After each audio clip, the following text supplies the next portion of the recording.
Ladies and gentlemen, welcome to the 2022 VinFast Ironman World Championship Pro Women's Post Press Conference. And what a great race it was today. We created history today. It was an incredible day for the sport.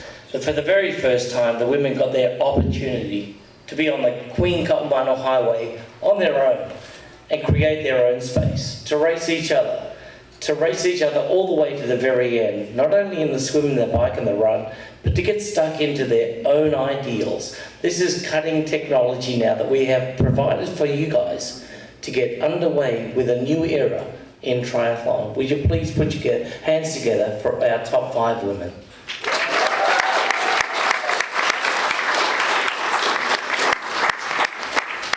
Ironman World Champion, Women's Pro Division, Chelsea Sodaro.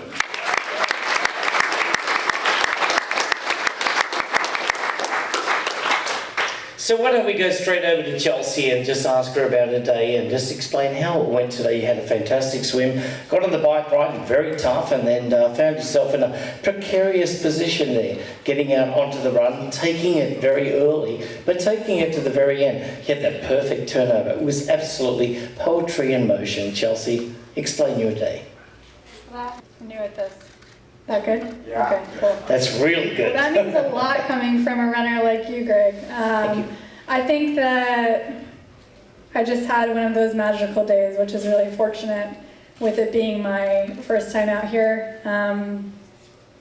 This is actually my 6th time to the island, so while I am a veteran, or I'm a rookie, at this race, I know the course, I know how the conditions feel, and I just focused on myself and executing my plan all day long, and it came together for me. Okay, thank you very much, Chelsea. We're going to open it up to questions right after we speak to our top 5. It's okay. Anyway, Lucy, you had quite a challenging year. At the end of last year, you got quite a significant injury, and then most of the year you were recovering, but you came back like a fire engine, just like going at it, and you had a great couple of races coming in. Explain your day and explain, was that over your expectations?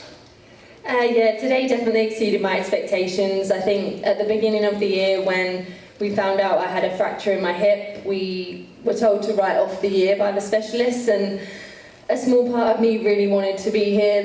We haven't been here for 3 years, so the island was calling me back, and we didn't know if it would be possible, but I had an amazing team of people around me that supported me the whole way. I was incredibly patient and they were incredibly patient with me, but they never gave up that belief that I could be back, and that gave me a lot of hope, and we just worked away and eventually kind of got to the point where we knew I could be back here, and we didn't know in what capacity that would be. It might be just to come here and compete, but to actually then come away with the 2nd place today, I think it means a lot more than any of the other 2nd places I've had. It definitely feels like a win.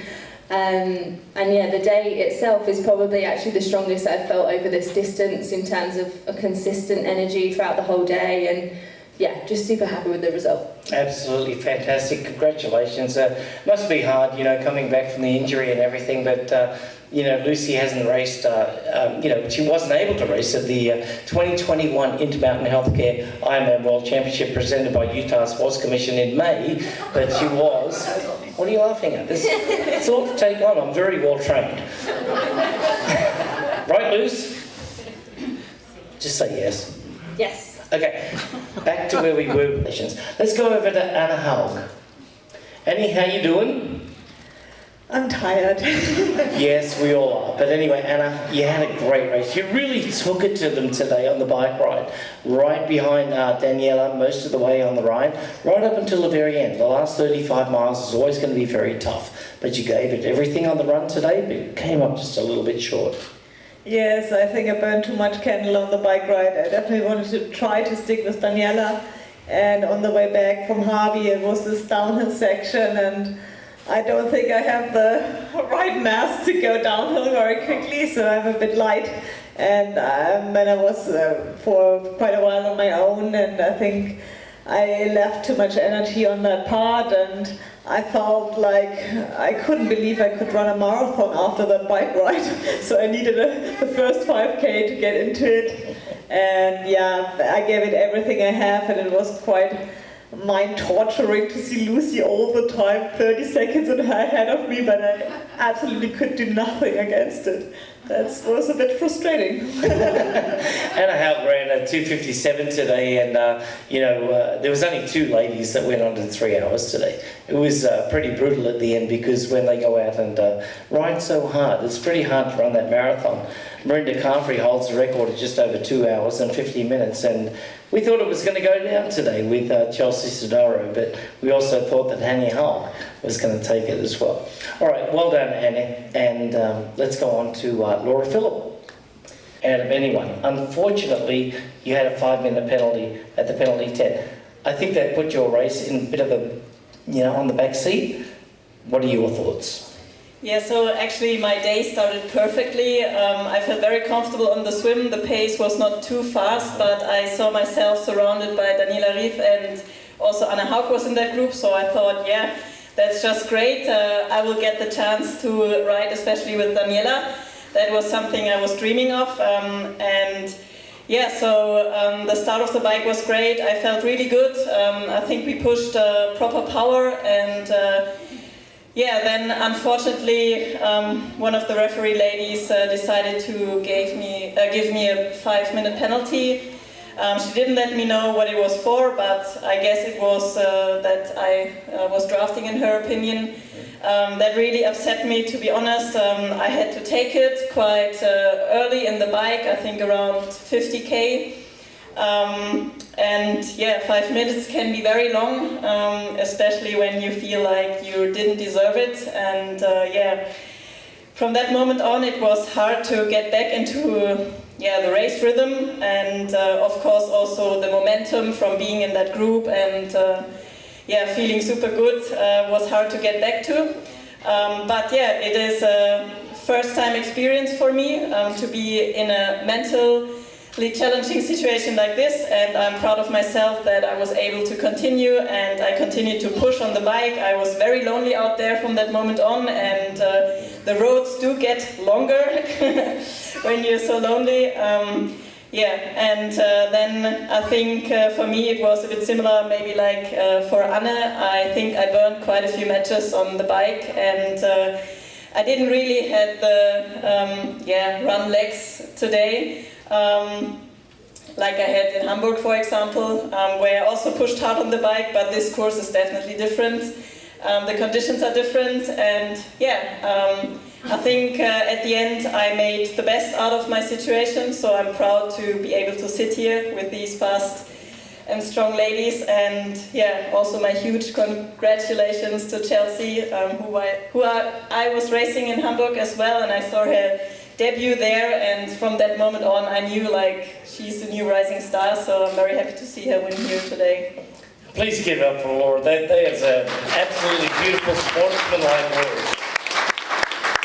Lisa Norden is an Olympic silver medalist in 2012, also a national time trial champion, and today was a great and very impressive ride from you today, Lisa. You also suffered 5 minutes in the penalty tent up at Harvey. We were watching you were very patient, you got yourself back in the game, but I thought you kept a level head. How was it for you? So I came in, you forgot to say I'm a world champion too, short course, just to put that in there. Which makes me, now I've done all the 3 big ones, Olympics, World Championships, Kona, so I can retire. I'm very happy about that. And I actually came into this race super relaxed and very curious about this legendary race. And even, I was super pissed of course, but I was in the penalty tent and still felt kind of okay with it. I could see the race was probably going up the road or down the drains or how you want to see it, but it was still it's not that bad, I give it another go and we see what happens. And we were actually 3 in the tent at some time, so we had a bit of a chat and a laugh standing there. But 5 minutes is a very long time. The coach told me to go in very, very passive into this race, to not burn any matches. And I'm sorry to say Philip, but I took a lap time after Hawaii, and I think I had some anger management coming back into town. So I think that bike split is probably quite alright coming back in. And then I set a PB for my marathon too, here, which is also super happy with that. I was running in 6 for a long time, and I also must say that I was 6 in St. George, so I just missed out this funky attendance, and I was running there like 6. That means I'm gonna miss out on press conference and the top 5, and that would really suck, and it would be so cool to get a top 5. So I'm very, very happy that I managed to pull it all together towards the end and get that 5th place. Well, given that, I think that Lisa's going to retire and join the commentary team, because she's pretty funny. Anyway, Anytime. Yeah, no problem. So she ended up with a 4th fastest bike ride, but probably would have ended up being the 2nd fastest because Danny rode a 4:36, Lisa with a 4:42. So it was an amazing comeback. So well done for hanging in there. It's not an easy thing to go through, mentally very tough, but professional athletics can be brutal at sometimes, but way to hang in there. All right, ladies and gentlemen, start thinking about your questions. I've got one more question for Chelsea Sodaro before we head over to you. Chelsea, in these, did you think that today was possible? Coming in as a rookie, explain exactly what was on your mind going through your race today and if it was at all possible. You went out on a 6:09 pace. Everybody else went out on a 6:24 pace. That was Laura and Annie. Lucy went out on 6:47s, but you were really cranking. Did you think at the early part of the run that you could sustain that pace? I have to correct you actually, I was 4th in Nice, so I wasn't on the podium. Well, we counted the top 5. You count the top 5? Yes. Okay, You I'll were take at it. the press conference, so we're good. Okay, I'll take it. Did I think I could sustain that? I came out here for the first 2 weeks of September to train the course, and I did some hard running. So I knew what that felt like here. I kept on trying to slow down the first 10K. My coach told me to go out at 3:55 per K pace, and I did not follow that direction very well. But I think that I just really trusted in my training, and I trusted that once I was able to kind of settle and relax into a more sustainable rhythm, that I would be fine, because I've put in a lot of work here. Perfect. Ladies and gentlemen, give it up for Chelsea Sodaro today, the 2022 Ironman World Champion.